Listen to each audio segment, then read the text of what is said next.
ಸನ್ಮಾನ್ಯ ಮುಖ್ಯಮಂತ್ರಿಗಳೇ, ಸಭಾಧ್ಯಕ್ಷರೇ, ಒಂದು ಬಹಳ ಮುಖ್ಯವಾಗಿ ಈಗ ಮುಖ್ಯಮಂತ್ರಿಗಳಿಗೂ ಗೊತ್ತು, ಸಭಾಧ್ಯಕ್ಷರು ತಮಗೂ ಗೊತ್ತಿದೆ. ಓಕೆ 69 ನೆಕ್ಸ್ಟ್ ವೀಕ್ ಅಲ್ಲಿ ಕೊಡ್ತೇನೆ. ಈಗ ಒಂದು ಮೆನ್ಷನ್ ಮಾಡ್ಲಿಕ್ಕೆ ಅವಕಾಶ ಮಾಡಿಕೊಡಿ ಅಂತ ಮೆನ್ಷನ್ ಮಾಡಿದಲ್ಲ ಉಪವಾಸ ನೀವು ರೀತಿ ಮೆನ್ಷನ್ ಮಾಡಿ. ಈಗ ಮುಖ್ಯಮಂತ್ರಿಗಳಿಗೂ ಗೊತ್ತಿದೆ, ಇವತ್ತು ಒಬ್ಬರು ವಿದ್ಯಾವನ್ನ ಪಡೆಯುವ ಮೂಲಕ ಒಬ್ಬ ಸಾಧಾರಣ ವ್ಯಕ್ತಿನ ಯಾವ ಎತ್ತರಕ್ಕೆ ಬೆಳೀಲಿಕ್ಕೂ ಸಾಧ್ಯವಿದೆ ಅಂತ. ವಿಶ್ವವಿದ್ಯಾನಿಲಯ ಎಷ್ಟು ಅಗತ್ಯ ಇದೆ, ಯಾವ ಒಂದು ಭೌಗೋಳಿಕವಾಗಿ ಒಂದು ಪ್ರದೇಶ ಅಥವಾ ಒಂದು ಜಿಲ್ಲೆ ನಿರ್ಮಾಣ ಆಗುತ್ತೆ ಸರ್. ನೀವು ಅಲ್ಲ, ಶಿಕ್ಷಣದ ಶಕ್ತಿ ಏನು ಎಷ್ಟು ಅಗತ್ಯ ಇದೆ ಅಂತ ಹೇಳ್ತಾ ಇದ್ದೀನಿ. ಎಷ್ಟು ಅಗತ್ಯ ಇವತ್ತಿಲ್ಲಿ ಪ್ರಯತ್ನ, ಈ ಸದನ ಮಾಡ್ತಿರುವಂತ ಪ್ರಯತ್ನ ಏನು ಸರ್? ಒಟ್ಟು ನಾಡಿನ ಸರ್ವಾಂಗೀಣ ಅಭಿವೃದ್ಧಿ ಆಗಬೇಕು. ಏನ್ ಮಾಡಿದ್ರೆ ನಮ್ಮ ಜನಕ್ಕೆ ಒಳ್ಳೇದಾಗುತ್ತೆ, ಆ ದಿಕ್ಕಲ್ಲಿ ಪ್ರಯತ್ನಗಳನ್ನ ಮಾಡ್ತಿರುವಂತ ಈ ಪ್ರಯತ್ನದಲ್ಲಿ ವಿಶ್ವವಿದ್ಯಾನಿಲಯಗಳನ್ನ ಉಳಿಸಿ ಏನವನ್ನ ಮುಚ್ಚುವಂತ ಆತಂಕವನ್ನ ಮುಚ್ಚಲ್ಲ ನಾವು, ಏನ ಮುಚ್ಚಕ್ ಹೋಗಲ್ಲ ಅಲ್ಲ, ಆತಂಕ ನಿರ್ಮಾಣ ಮಾಡಿದ್ದೀರಾ. ಈಗ ಏನ್ ಆರ್ಥಿಕ ಅಶ್ವತ್ಥನಾರಾಯಣ ಅವರೇ, ಈ ಆತಂಕವನ್ನು ಜಾಸ್ತಿ ಮಾಡಿ ಊರಿಗೆ ಆತಂಕ ಮಾಡಬೇಡಿ. ಹೇಳ್ತಾರೆ ಮಾಡಿದ್ದು ಅದರ ಬಗೆಹರಿಸುವ ಆತಂಕ ಆರ್ಥಿಕ ಕಾರಣ ಆಯ್ತು ನೋಡಿ ಸರ್. ಆರ್ಥಿಕ ಕಾರಣ, ಇವತ್ತು ಆರ್ಥಿಕ ಕಾರಣವನ್ನ ಸಮಗ್ರವಾಗಿ ಎಲ್ಲ ವಿಶ್ವವಿದ್ಯಾನಿಲಯ ಸರ್ ನಿಮ್ಗೆ ಹೇಳಬೇಕು. ಆಯ್ತು ಅಶೋಕ್, ಈಗ ಅದನ್ನು ನಾವು ಹೇಳಿದಿರಿ, ಕನ್ವರ್ಟ್ ಮಾಡಿದ್ದೇನೆ ನಾವು. ನೆಕ್ಸ್ಟ್ ಇದಕ್ಕೆ ಅವಕಾಶ ಮಾಡಿಕೊ. ಹಾಗೆ ಅವ್ರಿಗೆ ಏನಾಗಿದೆ, ಪ್ರತಿಷ್ಠೆ ವಿಷಯ ಆಗ್ಬಿಟ್ಟಿದೆ. ನಮಗೆ ಏನೋ ನಮ್ಮ ಉನ್ನತ ಶಿಕ್ಷಣ ಸಚಿವರಿಗೆ ಬೇರೆ ಬೇರೆ ಕಾರಣಗಳಲ್ಲಿ ಬಜೆಟ್ ಅಲ್ಲಿ ಯಾರು ಮಾತಾಡ್ತಾರೆ, ಅವ್ರೇನು ಪಾಪ ಅವರಿಗೆ ಬೇರೆ ಬೇರೆ ಏನು ಅಂತ ಸಿದ್ದರಾಮಯ್ಯ ಅವ್ರ ಕ್ಯಾಬಿನೆಟ್ ನಲ್ಲಿ ಚೆನ್ನಾಗಿ ಟ್ರೈನ್ ಆಗಿಲ್ಲ, ಅದೇ ಪ್ರಾಬ್ಲಮ್ ಆಗಿರೋದು. ಹೊಸದಾಗಿ ನೀವು ಸಚಿವರು ಮಾಡಿ ಬಹಳ ಪ್ರತಿಷ್ಠೆ ತಗೊಂಡ್ಬಿಟ್ಟಿದ್ದಾರೆ. ನೀವು ಒಂದ್ ಸ್ವಲ್ಪ ಟ್ರೈನಿಂಗ್ ಕೊಡ್ಬೇಕು ನಮ್ಮ ಸ್ನೇಹಿತರು. ನೋಡಿ ಅವ್ರು ಕೊಟ್ಟಿರೋ ಇಂಟರ್ವ್ಯೂ ಏನ್ ಮಾತು ಹೇಳಿದ್ದಾರೆ ನಮ್ಮ ಉನ್ನತ ಶಿಕ್ಷಣ ಸಚಿವರು, ನನ್ನ ಸ್ನೇಹಿತರು. ಏನ್ ಸರ್, ಮಕ್ಕಳು ಹುಟ್ಟಿಸಿ ಹೇಗೋ ನಾಲ್ಕು ಚಾನ್ಸ್ ಬೇಡ ಬಿಟ್ಟು ಅಶ್ವಥ್ ಅವರೇ ಬಿಟ್ಟು ನಾಡ್ದು ಬೇಡವಾ ಬದುಕುವಂತೆ ಬಿಡಿ ಎಂಬುದಂತೆ ಸರ್. ನಾಡ್ದು ಇದು ಬೇಡ, 69 ಚರ್ಚೆ ಬೇಡವಾ? ಈಗಲೇ ಕೊಟ್ಬಿಡಿ ಸರ್, ಮಾತು ಮುಗಿಸ್ಬಿಡಿ. ಅಲ್ಲ, ಈಗ ಸಮಯ ಇಲ್ಲದಕ್ಕೆ ಅಂತ ಮುಂದೆ ಹಾಕಿದಲ್ಲ ಇದರಲ್ಲಿ. ಈಗ ವಿಲ್ ಗೋ ಟು ನೆಕ್ಸ್ಟ್ ಇದಕ್ಕೆ. ಇದು ನಾವು 69 ಆಗುವಾಗ ಇನ್ನು 10 ಪೇಪರ್ ಹಿಡ್ಕೊಂಡೆಲ್ಲ ಜೊತೆಯಲ್ಲಿ ನೀವೆಲ್ಲ ಚೆನ್ನಾಗಿ ಮಾತಾಡಿ. ಅವ್ರಿಗೆ ಅಶ್ವತ್ಥನಾರಾಯಣ್ ಏನ್ ಭಯ ಅಂತ ಹೇಳಿದ್ರೆ, ಅವರು ಡೆಂಟಲ್ ಡಾಕ್ಟ್ರು, ಕೀಳೋದು ಗೊತ್ತು, ಅಲ್ಲಿ ಕೀಳೋದು ಜೋಡ್ಸೋದು ಗೊತ್ತಿದ್ದಂಗಿಲ್ಲ. ಅದಕ್ಕೆ ಏನಾನ ಈ ಯೂನಿವರ್ಸಿಟಿನ ಮುಚ್ಚಿಬಿಡ್ತಾರೆ, ಕಿತ್ತಾಕ್ಬಿಡ್ತಾರೆ ಅನ್ನೋ ಭಯಕ್ಕೆ ಅವರು ಏನೋಣ ಅಷ್ಟರಲ್ಲೇ ನಾನು ಆದೇಶ ಓಡಿಸ್ಬಿಡ್ತಾರೆ ಅಂತ. ಸುಧಾಕರ್ ಒಂದು ನಿಮಿಷ ಸುಧಾಕರ್ ಮಿನಿಸ್ಟರ್ ಅವರೇ, ಸಿಎಂ ಅವ್ರು ಮಾತಾಡ. ಸುಧಾಕರ್ ಅವರೇ, ಸುಧಾಕರ್ ಮಿನಿಸ್ಟರ್.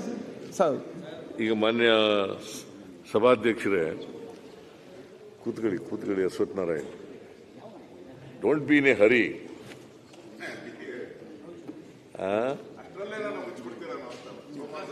ನೋಡಪ್ಪ, ಎಫೆಕ್ಟಿವ್ ಆಗಿ ನೀನು ಎಫೆಕ್ಟಿವ್ ಮಾತಾಡಬೇಕು ಅಂತ ನಾವು ಕಾಯ್ಕ ಕೂತಿರೋದು. ಹಂಗ ಆಗ್ಬೇಕು ಅಂತ ಪ್ರಯತ್ನ ಮಾಡ್ತಾ ಇದ್ದೀವಿ, ಆಗ್ಬಿಟ್ಟಿದ್ದೀರ ನೀವು. ಓಕೆ, ಈಗ ಮಾನ್ಯ ಸಭಾಧ್ಯಕ್ಷರೇ, ಹೊಸ ಯೂನಿವರ್ಸಿಟಿಗಳು ಏನು ಹೊಸದಾಗಿ 7 ಮಾಡಿದ್ದಾರೆ ಅವರು.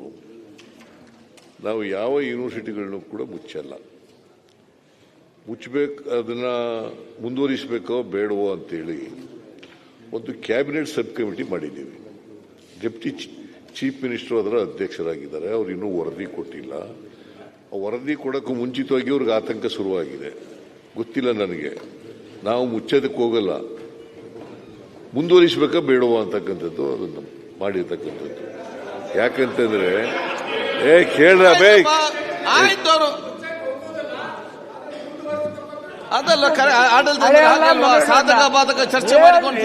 ಅವರು ಇನ್ನೂ ಕ್ಯಾಬಿನೆಟ್ ಸಬ್ ಕಮಿಟಿಯವರು ರಿಪೋರ್ಟ್ ಕೊಟ್ಟಿಲ್ಲ. ಇದು ಕ್ಯಾಬಿನೆಟ್ ನಲ್ಲಿ ಚರ್ಚೆ ಆಗಿಲ್ಲ. ಇದು ಪ್ರಿಮೇಚ್ಯೂರ್ ಅಂತ ಅನ್ಸುತ್ತೆ ನನಗೆ. ಇದನ್ನು ಮಾಡಬೇಕಾದಂತ ಅಗತ್ಯ ಇಲ್ಲ. ಚರ್ಚೆ ಮಾಡಬೇಕಾದ ಅಡ್ಜರ್ನ್ಮೆಂಟ್ ಮೋಷನ್ ಮೂಲಕ ಚರ್ಚೆ ಮಾಡೋ ಅಂತ ವಿಚಾರ ಅಲ್ಲ. ಎಲ್ಲ ಕಲಾಪಗಳನ್ನೆಲ್ಲ ಬದಿಗೊತ್ತಿ ಚರ್ಚೆ ಮಾಡಬೇಕು, ಇದು ಅಷ್ಟೊಂದು ಇಂಪಾರ್ಟೆಂಟು, ಮೊನ್ನೆ ನಡೆದಿರ್ತಕ್ಕಂಥದ್ದು ತೀರ್ಮಾನ ಮಾಡಿದ್ದೀವಿ. ಆ ಥರದ್ದೇನೂ ತೀರ್ಮಾನ ಆಗಿಲ್ಲ. ಅದರಿಂದ ಈಗ ಆತಂಕ ಪಡಬೇಕಾದಂಥ ಅಗತ್ಯ ಇಲ್ಲ. ನಾವು cabinet sub committee meeting report ಬಂದ ಮೇಲೆ ಕ್ಯಾಬಿನೆಟ್ನಲ್ಲಿ ತೀರ್ಮಾನ ಮಾಡಿ ಮುಂದುವರಿಸಬೇಕು ಅಂತ ಬೇಕು ಬೇಡವೋ ಅಂತ ತೀರ್ಮಾನ ಮಾಡ್ತೀವಿ. ದಯವಿಟ್ಟು ಮುಚ್ಚಬೇಡ ಅಂತ ನಾವು ಪ್ರಾರ್ಥನೆ ಮಾಡ್ತೀವಿ ತಮಗೆ ಸರ್. ದಯವಿಟ್ಟು ಮುಚ್ಚಬೇಡ ಅಂತ ನಾವು ಪ್ರಾರ್ಥನೆ ಮಾಡ್ತೀವಿ ತಮಗೆ. ನಮಗೆ ಏನ್ ಆತಂಕ ಅಂದ್ರೆ ಮುಖ್ಯಮಂತ್ರಿಗಳು ಹೇಳ್ತಾ ಇರೋದು ಬೇರೆ, ಉಪಮುಖ್ಯಮಂತ್ರಿಗಳು ಹೇಳ್ತಾ ಇರೋದು ಬೇರೆ, ಏನಂತ ಹೇಳ್ತಾ ಇದ್ದಾರೆ, ಉನ್ನತ ಶಿಕ್ಷಣ ಸಚಿವರು ಬೇರೆ, 3 ಜನನು ಡಿಫರೆಂಟ್. ಇಲ್ಲ ಎಲ್ಲ ಒಂದೇ ಹೇಳ್ತಾ ಇರೋದು. ಒಂದೇ ನಿಮಿಷ ಸರ್, ಒಂದೇ ನಿಮಿಷ. ನಮ್ಮ ಇವರು ಡೆಪ್ಟಿ ಸಿಎಂ ಅವರು ಪತ್ರಿಕಾ ಹೇಳಿಕೆ ಕೊಟ್ಬಿಟ್ಟಿದ್ದಾರೆ. ಈ ತರ ನಮ್ಮ ಸಮಿತಿ ನೇಮಕ ಆಗಿತ್ತು, ಅದರಲ್ಲಿ ನಾವು ಮುಚ್ಚಬೇಕು ಅಂತ ತೀರ್ಮಾನ ಹೇಳಿಕೆ ಕೊಟ್ಬಿಟ್ಟವ್ರೆ. ಈಗ ಅಲ್ಲ, ಒಂದೇ ನಿಮಿಷ. ಈಗ ಮುಖ್ಯಮಂತ್ರಿಗಳು ಏನ್ ಹೇಳ್ತಾ ಇದ್ದಾರೆ ಅಂದ್ರೆ, ಅವರು ಏನು ನಾವು ಇನ್ನು ಅದ್ರ ಬಗ್ಗೆ ಅಂತ ಪರಿಶೀಲನೆಯಲ್ಲಿದೆ, ನಾವು ಮುಚ್ಚಬೇಕೋ ಬೇಡೋ ಅನ್ನೋದು. ಬಾಗ್ಲಾಗ್ತೀರಿ ಬೀಗ ಹಾಕಲ್ಲ ಅಂದಂಗ ಆಯ್ತಿದ್ದು ಅಷ್ಟೇ. ಅಲ್ಲ, ಬಾಗ್ಲಾಗ್ತೀರಿ ಬೀಗ ಹಾಕಲ್ಲ ಅಂದಂಗ ಆಯ್ತು ಅಷ್ಟೇ. ಅದಕ್ಕೆ ನಮ್ಗೆ ಆತಂಕ ಇದೆ, ನಿಜಕ್ಕೂ ಆತಂಕ ಇದೆ. ಹೇಳಿದ್ದಾರೆ, ದಯವಿಟ್ಟು ಚರ್ಚೆಗೆ ಅವಕಾಶ ನೋಡಿ. ಈಗ ಮಾನ್ಯ ಸಭಾಧ್ಯಕ್ಷರೇ, ಯಾವುದೇ ಅಡ್ಜರ್ನ್ಮೆಂಟ್ ಮೋಷನ್ ರೀಸೆಂಟ್ ಅಕರೆನ್ಸ್ ಇರಬೇಕು. ಇದು ರೀಸೆಂಟ್ ಅಕರೆನ್ಸ್ ಇಲ್ವೇ ಇಲ್ಲ. ಮತ್ತೆ ಏನು ರೀಸೆಂಟ್ ಅಕರೆನ್ಸ್ ರೀ? ರೀಸೆಂಟ್ ಅಕರೆನ್ಸೇ ಇಲ್ಲ. ಇನ್ನು ಕ್ಯಾಬಿನೆಟ್ ಸಬ್ ಕಮಿಟಿ ಮೀಟಿಂಗ್ ಇಲ್ಲ. ಅವರು ರಿಪೋರ್ಟ್ ಬಂದ ಮೇಲೆ ಪರಿಶೀಲನೆ ಮಾಡಿ ಕ್ಯಾಬಿನೆಟ್ನಲ್ಲಿ ಈ ಹೊಸ ಯೂನಿವರ್ಸಿಟಿಗಳು ಏನು ಮಾಡಿದ್ದಾರೆ, ಯಾಕಂದ್ರೆ ಇವು ಹೊಸದಾಗಿ ಮಾಡಿರ್ತಕ್ಕಂಥದ್ದಲ್ಲ. ಇಲ್ಲಿ ಉತ್ತರ ಕೊಡ್ಲಿ ರೀಸೆಂಟ್ ಅಂದ್ರೆ ಸದನ ಪ್ರಾರಂಭ ಆದ್ಮೇಲೆ ಉಪಮುಖ್ಯಮಂತ್ರಿಗಳ ಮುಖ್ಯ ಮಾತಾಡಿ ಮುಗಿಸ್ಲಿ. ಬಿಜಾಪುರದಲ್ಲಿ ಯಾವುದೋ ಯೂನಿವರ್ಸಿಟಿ ಇಲ್ಲ ಬಿಡ್ರಿ. ನಮ್ದು ಇದು ಬಾಗಲಕೋಟೆ ಹಾರ್ಟಿಕಲ್ಚರ್ ಯೂನಿವರ್ಸಿಟಿ ಬಂದ್ ಮಾಡ್ತಾ ಇದ್ದೀವಿ. ಆಯ್ತು, ಬಿಜಾಪುರ ಕ್ಯಾಬಿನೆಟ್ ಸಬ್ ಕಮಿಟಿ ಮಾಡಿದ್ದೀವಿ.